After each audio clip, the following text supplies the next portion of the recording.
ವಿಮಾನವೊಂದು ಚೌಕಾಕಾರದ ಕ್ಷೇತ್ರದ 4 ಬದಿಗಳ ಪ್ರತಿ ಬಾಹುವಿನಲ್ಲೂ 200, 400, 600 ಮತ್ತು 800 km/h ದರದ ವೇಗದಲ್ಲಿ ಸಾಗುತ್ತದೆ. ವಿಮಾನವು ಆ ಕ್ಷೇತ್ರದ ನೋಡಿ 200, 400, 600, 800 ಇದೆ, ದರದ ವೇಗದಲ್ಲಿ ಸಾಗುತ್ತದೆ. ವಿಮಾನವು ಆ ಕ್ಷೇತ್ರದ ಸುತ್ತಳತೆಯನ್ನು ಒಳಗೊಳ್ಳುವ ಸರಾಸರಿ ವೇಗವನ್ನು ಲೆಕ್ಕ ಮಾಡಿ. ಸೊ ಇಲ್ಲೇನಂದ್ರೆ ಒಂದು ಏರೋಪ್ಲೇನ್ ಇದೆ, ಅದು ಯಾವ ಶೇಪ್ ಅಲ್ಲಿ ಹಾರಾಡ್ತಾ ಇದೆ? It is flying in the shape of a square like this. ಇಲ್ಲಿಂದ ಇಲ್ಲಿಗೆ 200, 400, 600, 800 km/h ಸ್ಪೀಡ್ ಅಲ್ಲಿ ಹಾರಾಡ್ತಾ ಇದೆ.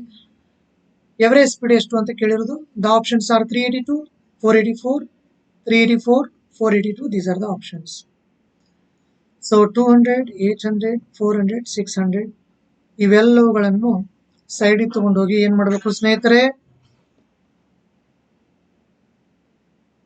200, 400, 600 ಮತ್ತು 800 ಇವೆಲ್ಲವುಗಳ ಲಸ ಕಂಡುಹಿಡಿಬೇಕು. ಫಸ್ಟ್ LCM 200 400 ಡಿವೈಡ್ ಮಾಡ್ತದೆ ಔಟ್, 400 800 ಡಿವೈಡ್ ಮಾಡ್ತದೆ ಔಟ್. 200 ಸ್ಟಾರ್ಟ್ ಮಾಡಿದ್ರೆ 204, 203. ಸೊ 2 4 8 3 24, 100 ಇದು LCM. 2400 ಅನ್ನೋದು ಲಸ. ಈ 2400 ಏನಂತ ತಿಳಿಬೇಕು ಅಂದ್ರೆ 2400 ಏನಂತ ತಿಳಿಬೇಕು? ಪ್ರತಿಯೊಂದು ಬಾವಿನ ಉದ್ದ ಅಂತ ತಿಳಿಬೇಕು. ಎಲ್ಲಾ ಬಾವಿನ ಉದ್ದಗಳು ಎಷ್ಟೆಷ್ಟಾಗಿರ್ಲಿ, 2400 km, 2400, 2400, 2400. ಅವನಂತೂ ಕೊಟ್ಟಿಲ್ಲ ಎಷ್ಟೆಷ್ಟು ದೂರ ಇವೆ, ನಾವೇ ತಿಳಿಯೋಣ. 2400 km ಈಚ್. ಸೊ 2400, 2400, 2400, 2400 ಅಂದ್ರೆ ವಿಮಾನವು ಹಾರಾಟ ಮಾಡಿದ್ದು ಟೋಟಲ್ ಎಷ್ಟು ದೂರ? 9600. ಇನ್ನು ಎಷ್ಟು ಟೈಮ್ ನೋಡೋಣ. ಇಲ್ಲಿ ಪ್ರತಿ ಗಂಟೆಗೆ 200 ಹೋದ್ರೆ 12 hours ಬೇಕಾಗುತ್ತದೆ. ಇಲ್ಲಿ ಪ್ರತಿ ಗಂಟೆಗೆ 400 ಹೋದ್ರೆ 6 hours ಬೇಕಾಗುತ್ತದೆ. ಇಲ್ಲಿ ಪ್ರತಿ ಗಂಟೆಗೆ 600, 600, 600 ಹೋದ್ರೆ 4 hours ಬೇಕು. ಇಲ್ಲಿ ಪ್ರತಿ ಗಂಟೆಗೆ 800, 800, 800 ಹೋದ್ರೆ 3 hours ಬೇಕು. ಇಲ್ಲಿ 3, ಇಲ್ಲಿ 4, ಇಲ್ಲಿ 6, ಇಲ್ಲಿ 12, 12 6 18, 4 22, 3 25. 25 ಗಂಟೆ ನಾನು ಏರೋಪ್ಲೇನಿಗೆ ಟೈಮ್ ಕೊಟ್ರೆ ಅದು ಟೋಟಲ್ ಎಷ್ಟು ದೂರ ಹಾರುತ್ತದೆ? 9600. ನಾನು ಡಬಲ್ ಟೈಮ್ ಕೊಟ್ರೆ 50 ಗಂಟೆ ಟೈಮ್ ಕೊಟ್ರೆ ಡಬಲ್ ಹಾರುತ್ತದೆ 190, 200. ನಾನು 100 ಗಂಟೆ ಟೈಮ್ ಕೊಟ್ರೆ ಮತ್ತೆ ಡಬಲ್ 384, 00. 2 ಕೈ ಬಿಟ್ಟು ಬಿಟ್ರೆ 1 ಗಂಟೆಗೆ ಎಷ್ಟು ದೂರ ಆಗುತ್ತದೆ? 384. That is the final answer. So on N average ಪ್ರತಿ ಗಂಟೆಗೆ ಆ ಒಂದು ಏರೋಪ್ಲೇನ್ ಸರಾಸರಿ ಎಷ್ಟು ದೂರ ಹಾರ್ತಾ ಇದೆ? 384. The third option is the correct answer. 3ನೇ ಆಪ್ಷನ್ ಸರಿಯಾದ ಉತ್ತರ. ಇದು ಬೇಡ ಅಂದ್ರೆ ಸ್ನೇಹಿತರೆ ಇನ್ನೂ ಒಂದು ಮೆಥಡ್ ಇದೆ, that can also be used. ಈ ಕೊಟ್ಟಿರೋ ಎಲ್ಲಾ ನಂಬರ್ಸ್ಗಳನ್ನ ಸ್ಪೀಡ್ಗಳನ್ನ ಉಲ್ಟಾ ಮಾಡ್ಬೇಕು ಸ್ನೇಹಿತರೆ. 1/200, 1/400, 1/600, 1/800 ಎಲ್ಲವನ್ನು ಉಲ್ಟಾ ಮಾಡಿದೀವಿ. ಎಲ್ಲವನ್ನು ಕೂಡಿಸಿ 4 ನಂಬರ್ಗಳಿರೋದ್ರಿಂದ 4ರಿಂದ ಡಿವೈಡ್ ಮಾಡಿ. 4 ಹಾಗೆ ಇರಲಿ. ಕೆಳಗಡೆ ಎಲ್ಲ ಚೇಂಜಸ್ ಇದಾವೆ ನೋಡಿ. ಒಂದ್ ಕಡೆ 200 ಇದೆ, ಒಂದರಲ್ಲಿ 400 ಇದೆ, ಒಂದರಲ್ಲಿ 600 ಇದೆ, ಒಂದರಲ್ಲಿ 800 ಇದೆ. ಅವು ಸೇಮ್ ಇಲ್ಲ. ಹಾಗಾಗಿ ಸೇಮ್ ಮಾಡ್ಕೊಳ್ಳಿ ಯೂಸಿಂಗ್ LCM. ಲಸ ಎಷ್ಟಾಗುತ್ತದೆ? 2400. ಅದನ್ನ ಕೆಳಗಡೆ ಬರೀಬೇಕು. 2400. 800 ಹೋಗಿ ಮುಂಚೆ 800 ಇತ್ತು, ಈಗ 2400 ಆಯ್ತು. ಅಂದ್ರೆ 3 ಪಟ್ಟು ಆಯ್ತು. ಮೇಲೆ ಕೂಡ 3 ಪಟ್ಟು ಮಾಡಿ. 600 ಹೋಗಿ 2400 ಆಗಿದೆ ಅಂದ್ರೆ ಏನರ್ಥ? 4 ಟೈಮ್ಸ್. ಮೇಲೆ ಕೂಡ 4 ಟೈಮ್ಸ್.